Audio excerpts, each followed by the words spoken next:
Hey guys, tonight we wander through a landscape that is equal parts muddy and magical, where the ordinary life of peasants intersects with whispers of fairy-owned wells. You trudge along a narrow dirt path, rain having turned it into a slippery ribbon of clay, and you probably won't survive this. Okay, that's an exagger, but only slightly, because navigating village politics is trickier than it seems. So, before you get comfortable, take a moment to like the video and subscribe. But only if you genuinely enjoy what I do here. And hey, drop your location and local time in the comments while you're at it. Now, dim the lights, maybe turn on a fan for that soft background hum. And let's ease into tonight's journey together. As you reach the edge of a village, your boots squelching in rhythm with your thoughts, you notice a small stone well tucked behind a cluster of low cottages. To anyone else, it's just a source of water, but here, it pulses with stories. Fairies are said to own the well, or at least that's what the villagers whisper when they think no one is listening. You lean closer and hear the soft clink of buckets and the occasional hushed argument over who has the right to draw first. Though honestly, it's hard to tell if the dispute is serious or performative. Historians still argue whether these rights were rigidly enforced or mostly a theater for communal identity.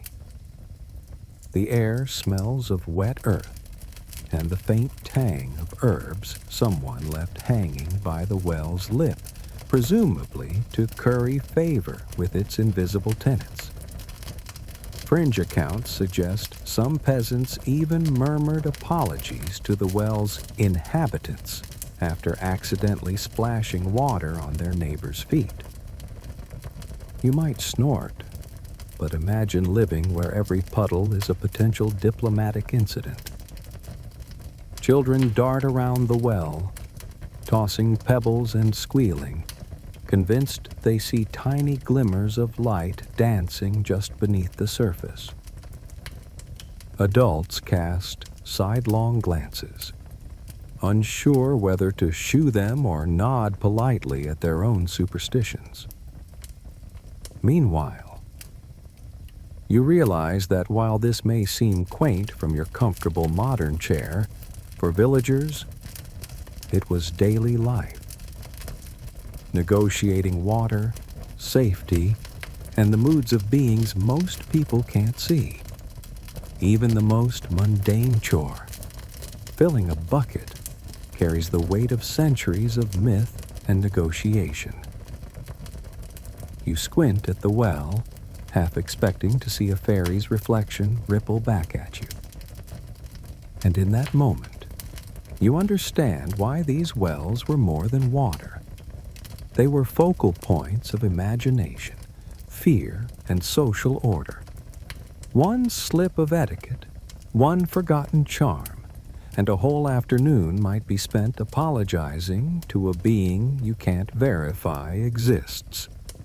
Yet somehow life carried on, muddy boots and all under the watchful, invisible eyes of the well's mysterious guardians. You step closer to the well, feeling the chill of the stone seep through your fingers as you peek into its dark, reflective surface. Villagers cluster around it, their boots coated in the familiar gray mud of the village square. You notice the tension, subtle but palpable, as two older women argue over who has the right to draw water first. One insists that she's been using this side of the well every Tuesday for the past decade.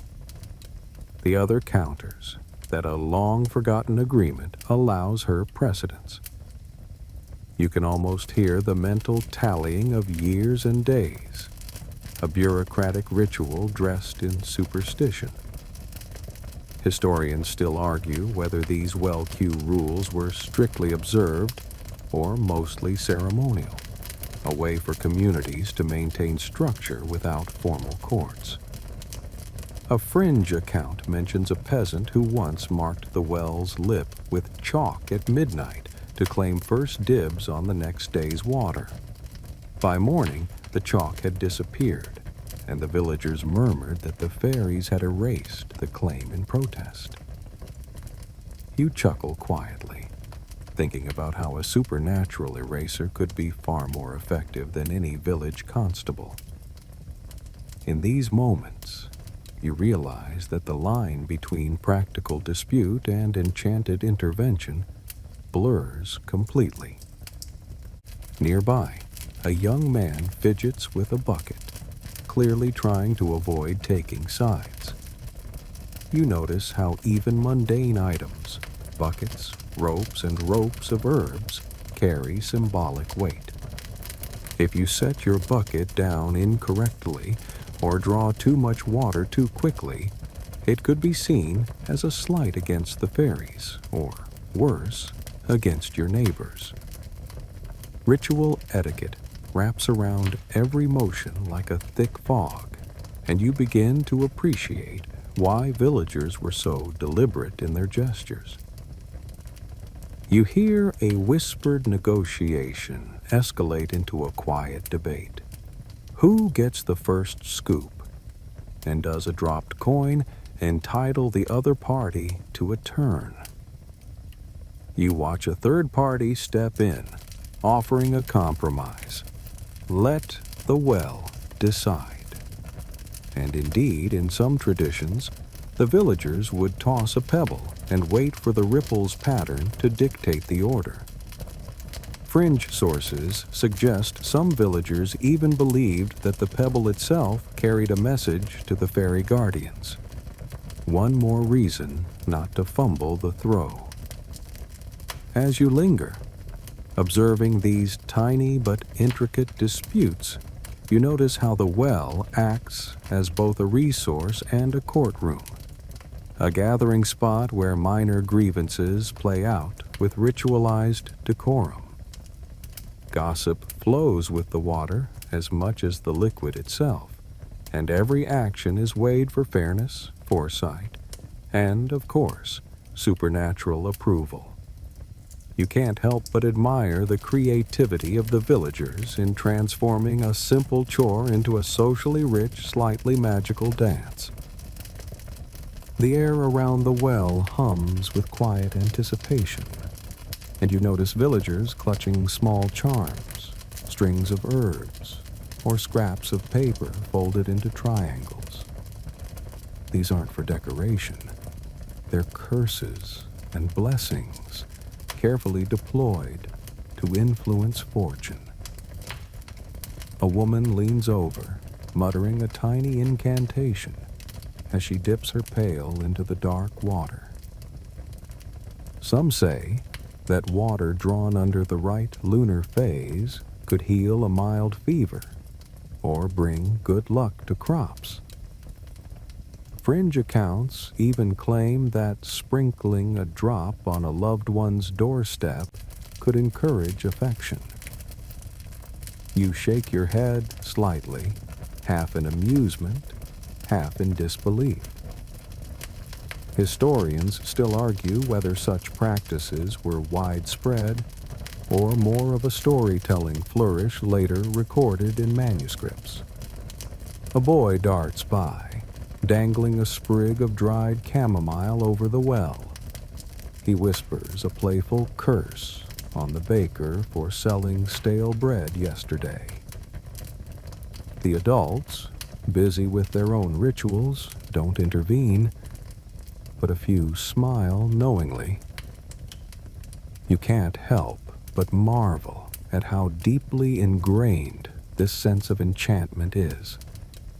The entire village seems to treat the well not just as water, but as a conduit for social expression.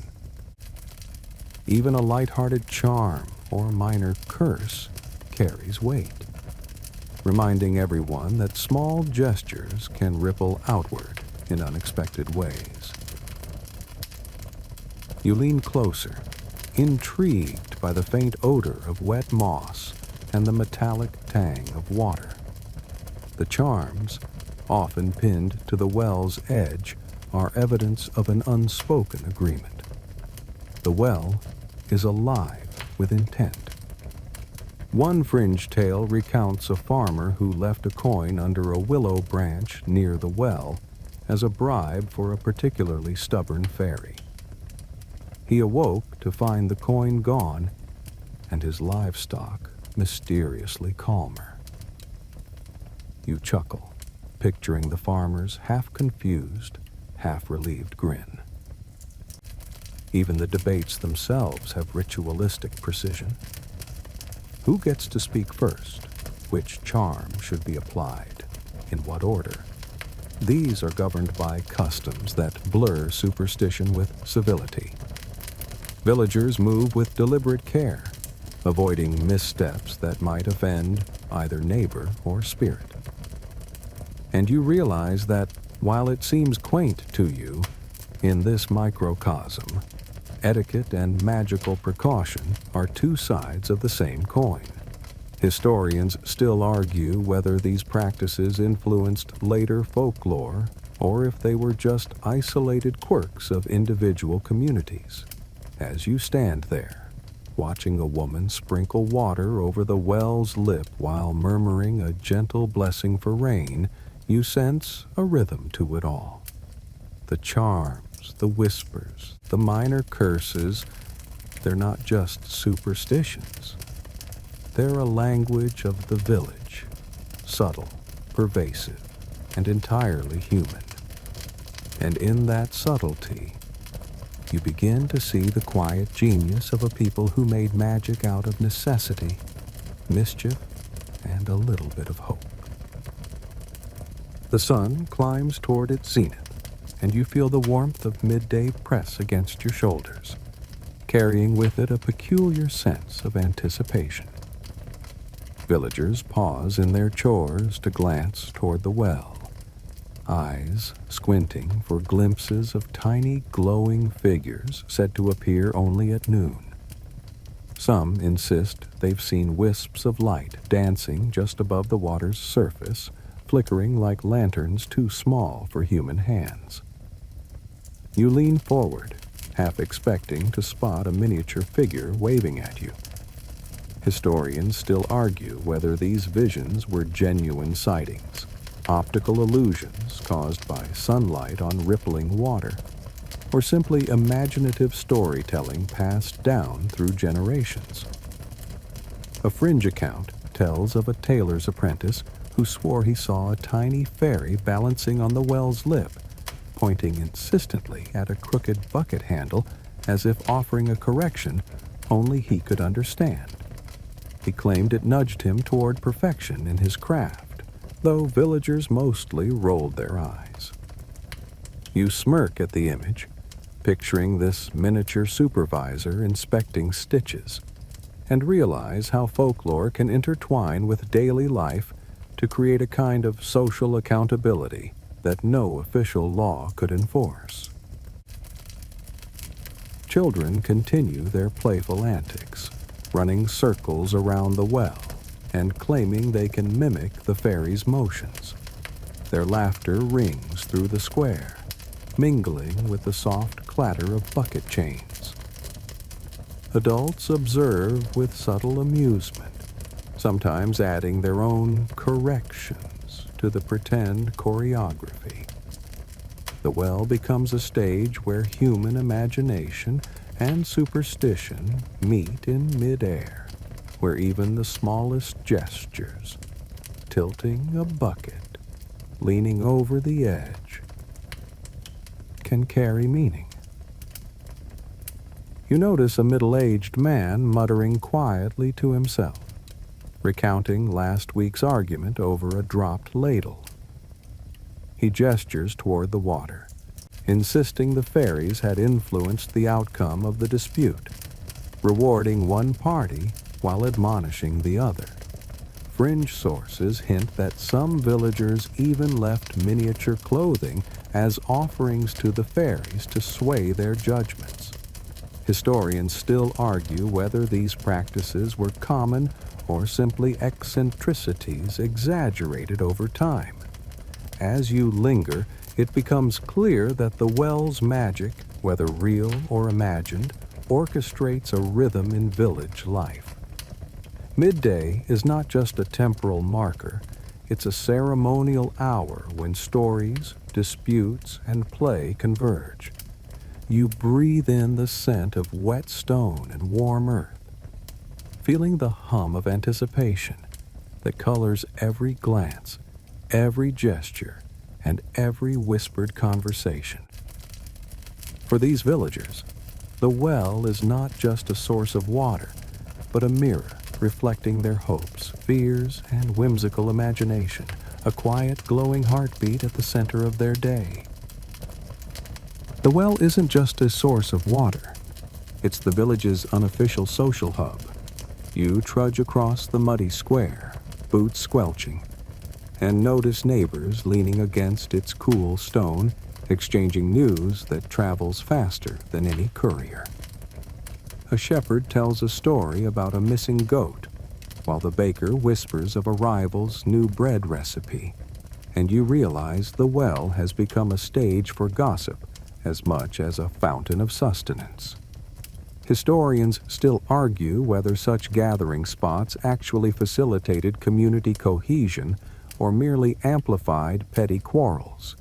A fringe anecdote claims that villagers sometimes held mock trials right at the well, adjudicating disputes over stolen vegetables, mischievous animals, or misbehaving children.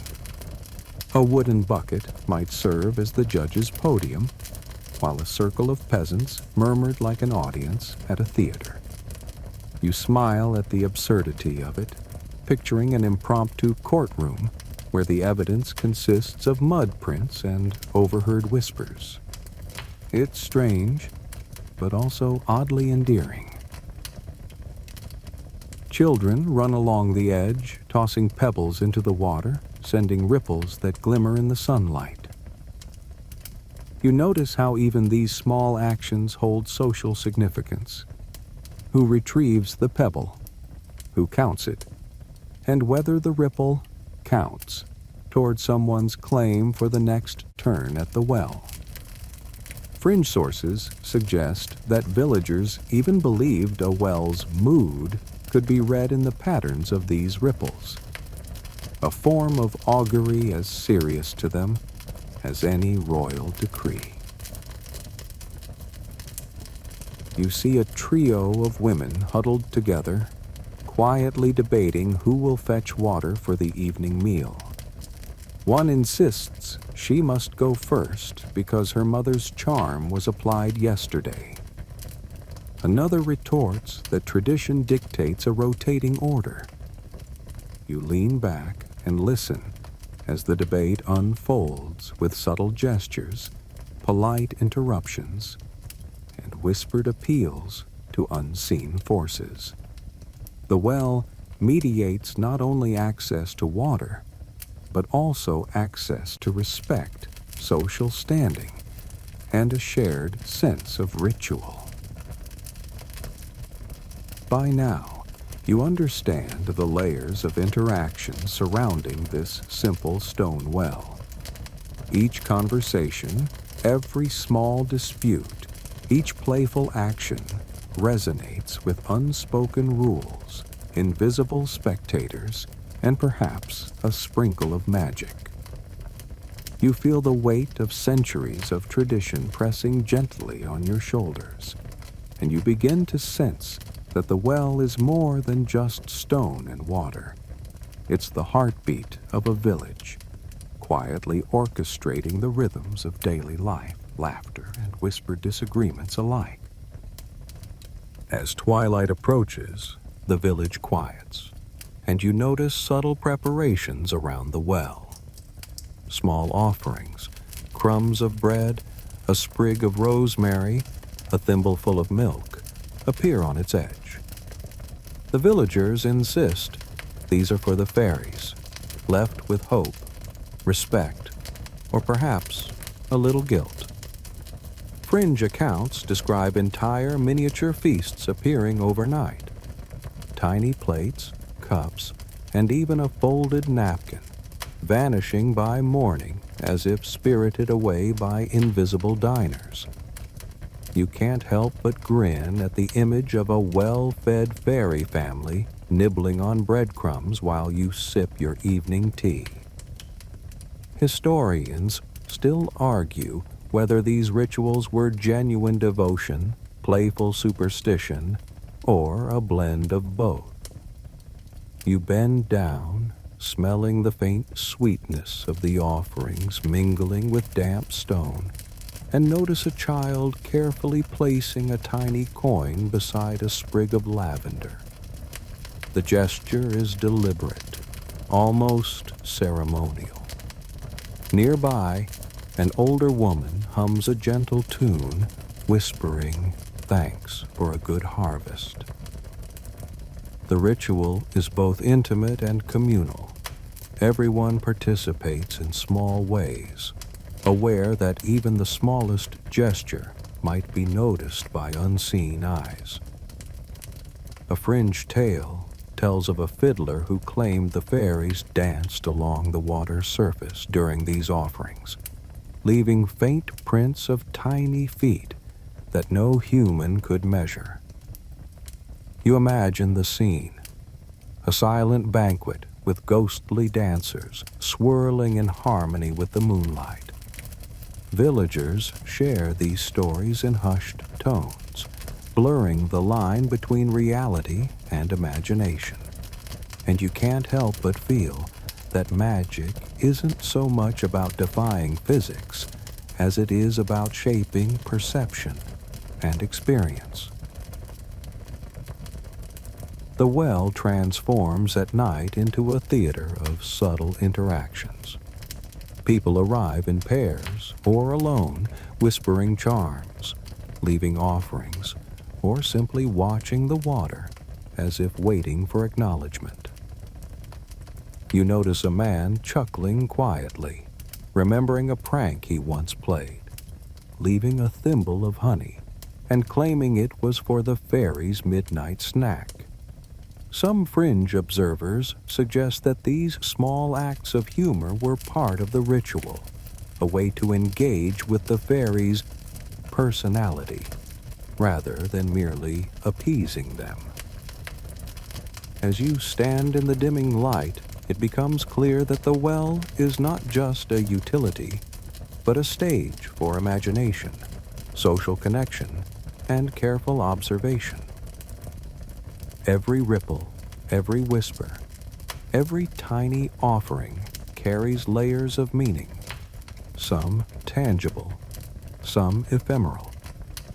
You feel the weight of centuries pressing softly around you, a gentle reminder that magic in this village is less about spells and more about shared stories, collective imagination, and the tender human desire to honor the unseen. The next morning, you trudge back toward the well, boots sloshing through the familiar mud, and notice how local customs sometimes clash with the formal laws of the land. A royal decree forbids wasting water, yet the villagers continue leaving small offerings, occasionally spilling droplets during their ritual dances. Fringe accounts suggest a particularly pious sheriff once tried to confiscate a well charm, only to find it mysteriously returned the next day. Historians still argue how often monarchs intervened in these tiny village disputes, or whether most decrees were ignored in favor of tradition. You watch a woman carefully balance a sprig of thyme on the edge of the well, muttering quietly under her breath. She glances around, as if expecting a magistrate to appear, and then leans in to whisper a blessing for the crops. Nearby, a child mimics her movements, adding an extra twist that earns a small chuckle from the adults. The interplay between local custom and formal law creates a subtle tension. Villagers act cautiously, aware of both invisible and human authorities, yet they persist in their rituals. A fringe tale claims that a wandering scribe once tried to record the villagers' offerings in meticulous detail, only to have pages vanish mysteriously, leaving only faint stains of water and ink. You smile at the idea of a manuscript haunted by fairy approval or disapproval, and realize how folklore can intertwine with history, leaving gaps that scholars endlessly debate. The scribe's misadventure reminds you that rules, whether human or magical, were negotiable, and imagination often had the final say. You notice an elderly man standing slightly apart, surveying the small crowd. He recounts how previous generations cleverly skirted official mandates, leaving offerings in hidden alcoves or under rocks. You can see how these small acts of defiance reinforced community identity and fostered a sense of ownership over the well. Even the simplest gestures, a dropped coin, a whispered charm, become statements of agency, subtle reminders that tradition can outlast law. As the morning light warms the stone and illuminates ripples in the water, you feel the delicate balance between rule and ritual, authority and folklore. The well is no longer merely a structure. It is a symbol, a meeting point where human ingenuity, superstition, and governance intersect. You sense that the villagers' quiet persistence in honoring these customs is a testament to their adaptability, their humor, and their stubborn commitment to a world in which magic and daily life coexist, lightly but persistently, like the mist rising from the morning fields. You notice a small cluster of villagers gathering near the well, speaking in hushed tones and exchanging subtle gestures. It's clear that certain traditions have created informal circles of trust, secret societies of sorts, centered on well rituals. A fringe story tells of a group of teenagers who developed a silent code.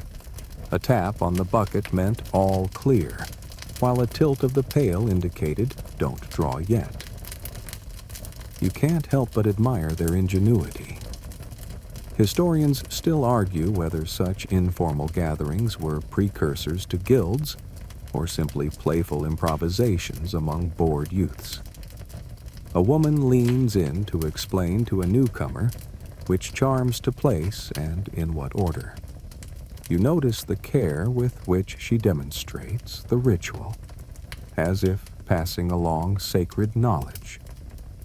Children peek around corners, eager to imitate the movements, occasionally sneezing on the offerings. You smile, imagining the fairies' imagined exasperation at tiny mortal disruptions. Fringe accounts even suggest that minor pranks, like swapping herbs or quietly moving pebbles, were seen as tests of attentiveness, a playful engagement with the unseen overseers of the well. As you watch, the secretive group exchanges whispers and discreet glances, reinforcing bonds and signaling allegiance to the village's shared mythology. Even small disagreements, who places the next charm, who says the blessing first, are handled with coded gestures, ensuring harmony while maintaining a sense of ritualized secrecy. You notice how the social structure is subtly enforced by tradition rather than decree. Knowledge itself becomes power. Nearby, a boy mischievously moves a bucket slightly off its usual spot, prompting the older members to lean in, correct the placement, and chuckle quietly. You realize this dance between authority and mischief mirrors the wider rhythms of village life. Small disruptions are tolerated, even expected, as long as they reinforce community ties and respect the overarching customs. Historians still argue whether these playful rituals had long-term social functions or were purely ephemeral amusements. Standing there, you begin to appreciate how the well functions as a nexus for human connection. It's a stage for learning, for testing boundaries, for playful rebellion, and for subtle mentorship. The rituals and secret societies around it are less about exclusion and more about shared understanding, a quiet testament to how imagination, observation, and communal memory can shape daily life. And as you watch the group disperse, leaving the well glinting in the soft afternoon light, you sense that these bonds, forged in small gestures and whispered instructions, might outlast even the physical stones of the well itself. A sudden drizzle dampens your shoulders as you return to the well, and you notice villagers preparing for rituals meant to coax rain or ensure a bountiful harvest. Buckets are filled with water, drawn at precise times. Herbs float gently on the surface, and whispered prayers circle the stone like smoke. Some instructions are whimsical. Stand on one foot while sprinkling, or hum a tune that mimics bird calls. Fringe accounts suggest that failure to follow the correct sequence could result in a week of misfortune, or at least in gentle teasing from neighbors. Historians still argue whether these ceremonies were genuinely believed to influence weather or were elaborate social theater to unify the village. Children run around, panting and muddy, mimicking the adults' movements, often adding their own improvised flourishes. You notice how these playful variations are tolerated, even encouraged, as a form of informal education. One child tips a sprig of lavender backward into the water, causing a ripple that everyone pretends carries a secret message to the fairies. The adults smile knowingly, understanding that these minor deviations are part of the rhythm, part of the charm of ritual life. Nearby, a woman recites a gentle chant, fingers tracing invisible patterns above the water. You catch a faint whiff of rosemary and wet clay as she dips her hands, each motion deliberate. Fringe accounts describe villagers interpreting the resulting ripples, leaves, and scents as omens, sometimes absurdly specific, like predicting which cow would give the most milk. You chuckle softly, imagining a council of fairies raiding bovine performance. A traveling merchant pauses to watch, curious about these elaborate dances around a simple well. He whispers a story he's heard in another village, one that adds an extra layer of legend to the ritual. Rumors like his spread quickly, intertwining with local practices and embellishing them. Historians still argue how much these travelers' tales shaped collective imagination versus reflecting pre-existing beliefs.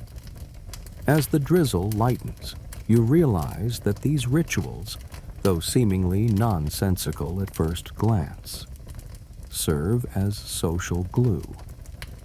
They encourage coordination, patience, observation, and humor.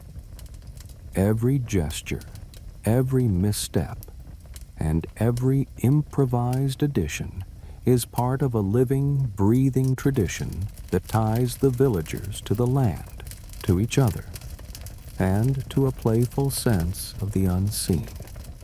And as you step back, feeling the faint chill of the rain on your neck, you sense that these ceremonies are less about controlling nature and more about participating in it, gently, collectively, and with a touch of whimsy.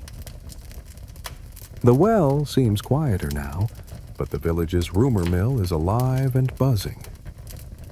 Travelers, minstrels, and wandering merchants bring stories that twist the ordinary into the fantastical.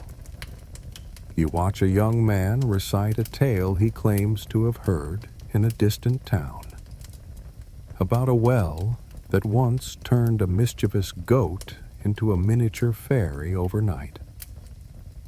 The villagers chuckle, some skeptical, some wide-eyed, while historians still argue how much of these stories were believed versus how much they were simply entertainment.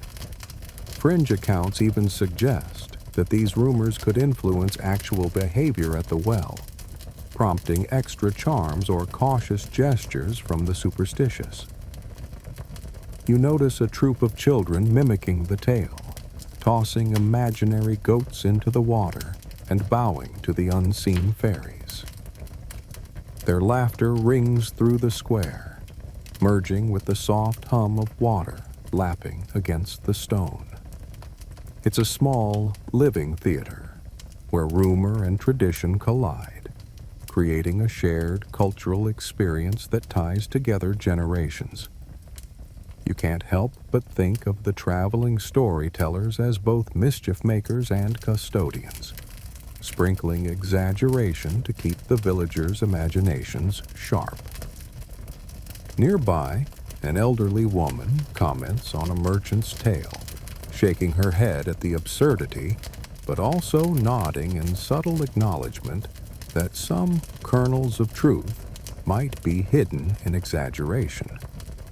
You see how stories act as a connective tissue. One traveler's narrative influences rituals, sparks debate, and occasionally becomes ritualized itself. Historians still argue whether these tales primarily reinforced social norms or simply offered a bit of amusement in otherwise laborious lives. As you linger, you notice how minor disputes over the well sometimes escalate thanks to these tales. A borrowed bucket becomes a cause for negotiation. A misheard story fuels suspicion, and playful rivalries flare into quiet competitions. Fringe accounts even describe a scarecrow placed near the well, adorned with a charm from a rumor-spread merchant, leading to days of speculation over whether it offended the fairies. You smile at the harmless absurdity, realizing that the narrative energy surrounding the well is just as important as the water itself. Slowly, the village settles into a rhythm, the exaggerated tales fading into gentle hums of everyday life. The well stands quietly, reflecting the afternoon sun, holding within it both the cumulative weight of small disputes and the ephemeral magic of collective imagination. You feel a calm descend, a mixture of awe and soft amusement at how human creativity can turn even the simplest source of water into a center of social drama, mischief, and myth. By late afternoon, tensions that seemed trivial in the morning have grown into stories of minor absurdity. You watch as two villagers argue over the placement of a single bucket. One insists it should rest to the left of the well's stone lip. The other argues it belongs slightly closer to the center. You suppress a laugh, noting how such minor disagreements can feel monumental in a world governed as much by tradition as by superstition.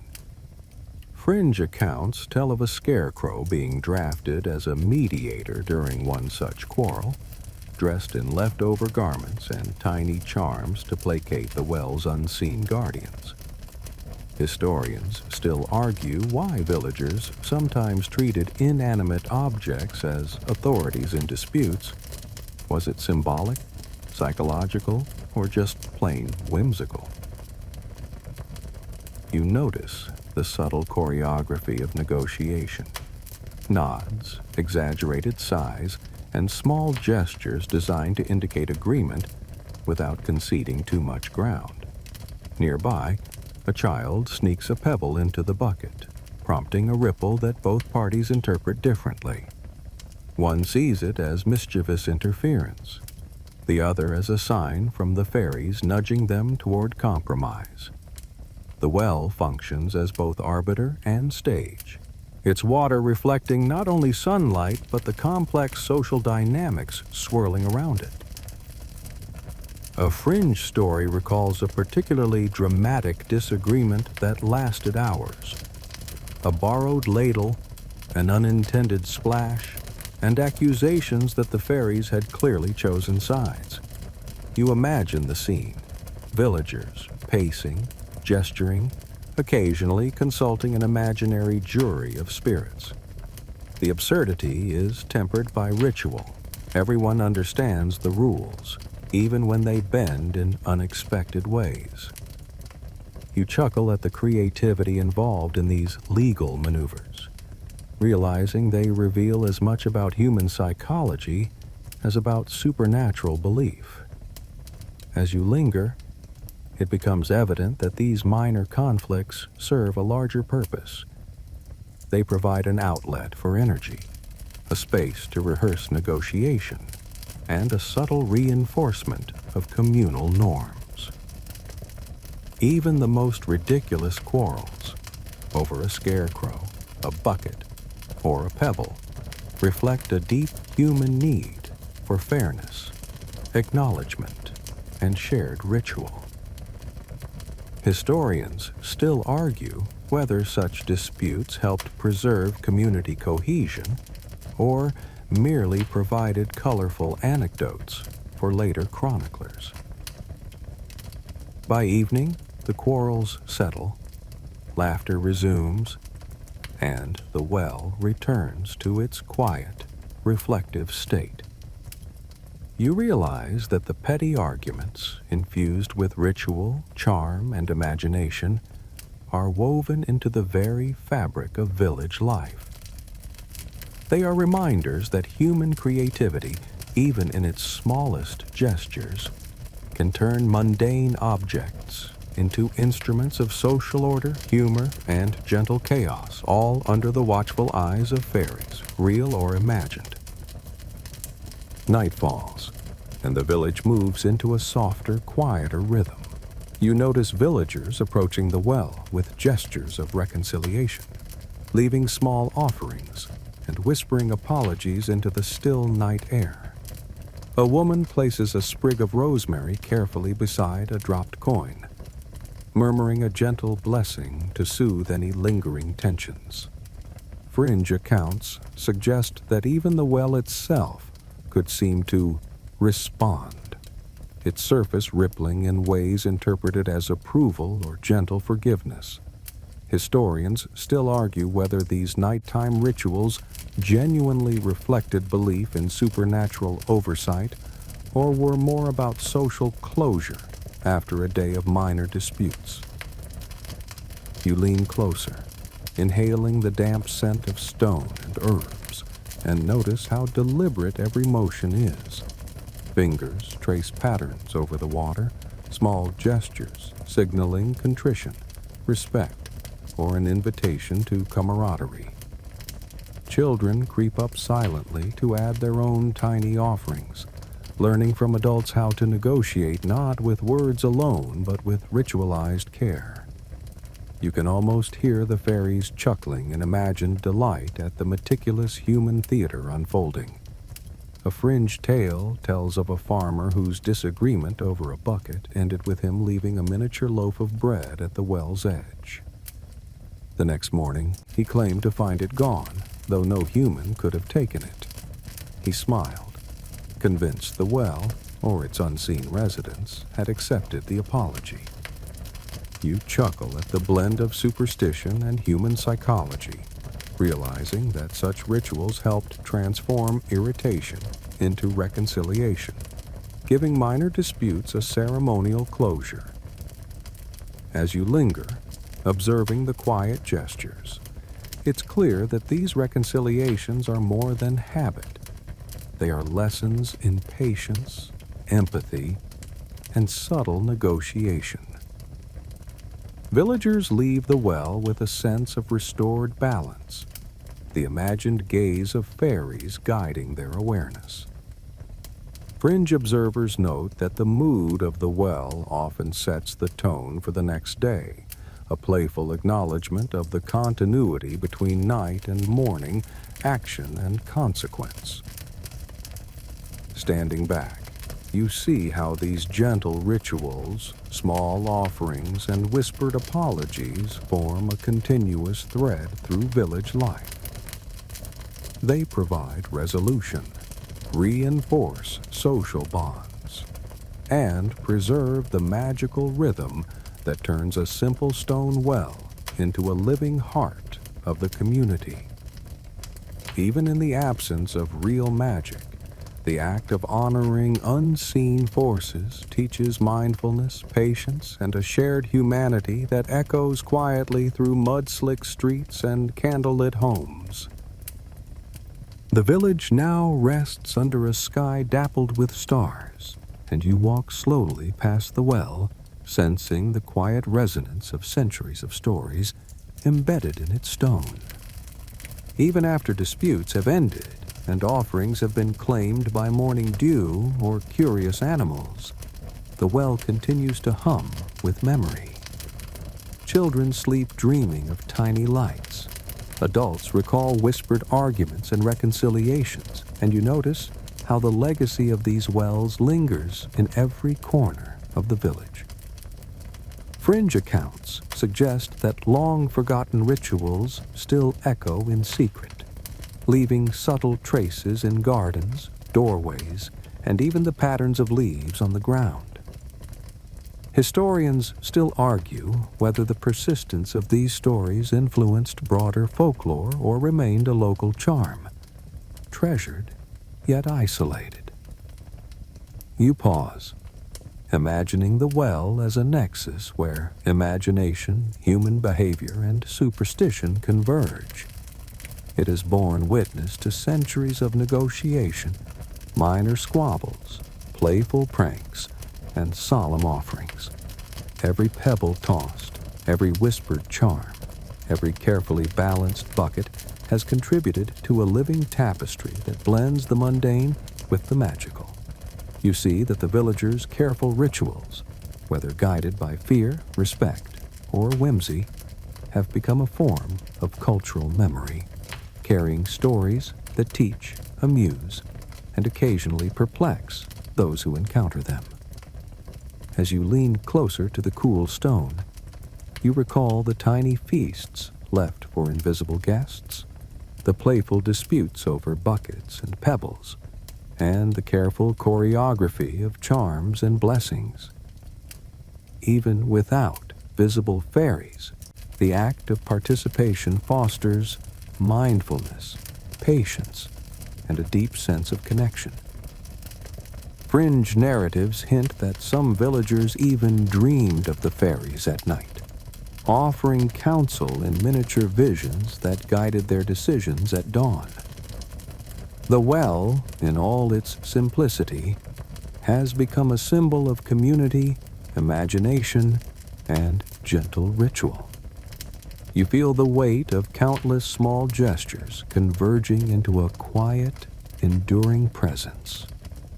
As you turn away, the faint sound of water lapping against stone seems to whisper reminders of humor, creativity, and the delicate balance between tradition and daily life.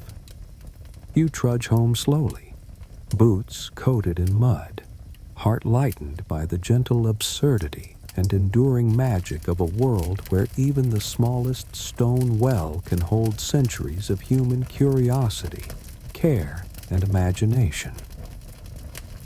Now, as the village fades into night and the stars shine softly above, the well rests quietly, cradling the echoes of countless small gestures You breathe slowly, feeling the weight of mud on your boots, the faint scent of herbs lingering in the air, and the gentle hum of water in stone. Disputes over buckets, whispered charms, playful pranks, all of it softens into memory, a gentle rhythm that carries the village through the cycles of day and night. You notice how even the most absurd stories, the scarecrow mediators, vanished miniature feasts, and mischievous fairies, fade into gentle amusement, leaving lessons in patience, observation, and shared humanity.